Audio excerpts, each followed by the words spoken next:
का दूसरा जो कार्यकाल शुरू होने जा रहा है, मंत्रिपरिषद अभी तय नहीं हुआ है, तो आपका मत क्या है कि किस प्रकार का मंत्रिपरिषद ये लोग बनाएंगे, उसमें किन समीकरणों को ज़्यादा ध्यान रखेंगे, और विशेष आग्रह इस बात का रहेगा कि भाई डिप्टी चीफ मिनिस्टर्स कौन बनाए जा रहे हैं और कितने? देखिए ब्रजेश जी, मंत्रिमंडल पर तो उनका भी काम चल रहा है, मंथन चल रहा है, विमर्श चल रहा है, लेकिन देखिए बीजेपी के बारे में दो बातें बहुत महत्वपूर्ण हैं। जो बीजेपी की सरकार है, जो उनका गवर्नेंस मॉडल है, वो उसमें उनका सबसे ज़्यादा जोर है डिलीवरी पे। 2014 के पहले जो सरकारें बनती थी, उस गवर्नेंस मॉडल में डिलीवरी, जनता को कुछ देना है, जनता को योजनाएं डिलीवर करनी है, अंतिम आदमी का ख्याल रखना, ये गवर्नेंस के पूरे थॉट प्रोसेस में नहीं था। तो जब 2014 में बीजेपी की सरकार बनी तो उसमें एक पैराडाइम शिफ्ट था। इन्होंने डिलीवरी ऐड किया गवर्नेंस के मॉडल में, और दूसरा इन्होंने पार्टी के स्तर पर ऐड किया कि अगर चुनाव लड़ना है तो हमने जीतना है। तो दो बातें बहुत महत्वपूर्ण है, चाहे ये सरकार बनाए या पार्टी चलाए। ये अभी 2000 आप देखिए 22 के चुनाव खत्म हुए, 10 तारीख को रिजल्ट की घोषणा हुई, प्रधानमंत्री बीजेपी हेडक्वार्टर में थे, वहां से उन्होंने 2024 को एड्रेस किया, उन्होंने डबल इंजन ग्रोथ की बात की, और अगले दिन वो गुजरात के दौरे पे थे। तो ये जो बीजेपी का पोल मैकेनिज्म है, ये 24/7 चलता है, ये किसी और दल में ये बात है नहीं। तो जो ये सरकार बनाएंगे, मुझे लगता है उसमें इनका दो चीजों पे ध्यान रहेगा। एक, परफॉर्मर्स, चूंकि जो योजनाएं हैं वो डिलीवर हों, अंतिम आदमी की चिंता, ये मानिए उनके विरोधी भी मानते हैं, अंतिम आदमी की चिंता है उनको, और उसका इस चुनाव में फायदा दिखा, वो लाभार्थी वोट बैंक के रूप में मायावती का टूटना लोगों को दिखा।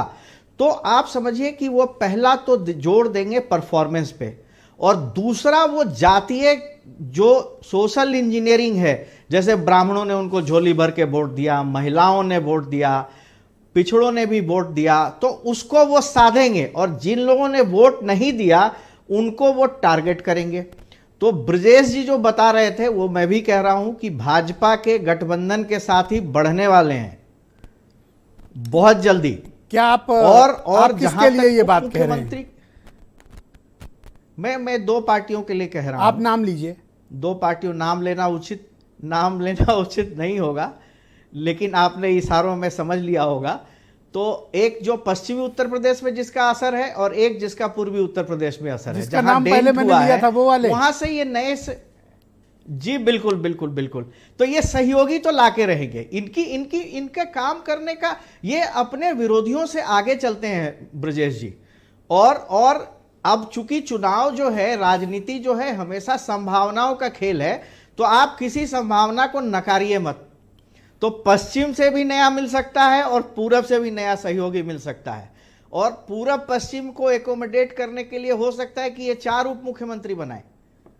और जहां तक केशव मौर्य की बात है जी, इतने ज्यादा सहयोगी बढ़ाएंगे तो उप मुख्यमंत्री बनाना 4 भी हो सकते हैं, 4 भी हो सकते हैं, आश्चर्य मत करिए। वैल्यू खत्म हो जाएगी डिप्टी सीएम की, फिर 2024 जीतना है। नहीं ऐसा नहीं, इतना बड़ा प्रदेश है, वक्त खत्म नहीं होगी भाई। एक पार्टी तो 6 सीएम बना रही थी, आपको याद हो तो 4 डिप्टी सीएम से कोई बात। उत्तर प्रदेश बहुत बड़ा प्रदेश है जी, और कई बड़े राज्य हैं। तो आप देखिएगा, ये इस बार जो है 24 और गवर्नेंस, ये दो पे इनका जबरदस्त जोर रहेगा, परफॉर्मेंस पे, और जातीय समीकरण साधेंगे। तो अब आपका कहने का तात्पर्य यह है कि विपक्ष के सामने अगली एक नई चुनौती विद्यमान हो चुकी है कि वो गठबंधन के सहयोगी कैसे बचाए, करेक्ट? बिल्कुल बिल्कुल बिल्कुल बिल्कुल। ऑलराइट बहनों भाइयों, हमने आज के ये नई भाजपा है, it is new BJP. Correct, I got it. बहनों भाइयों, हमने कू ऐप पर आज की डिबेट को लेकर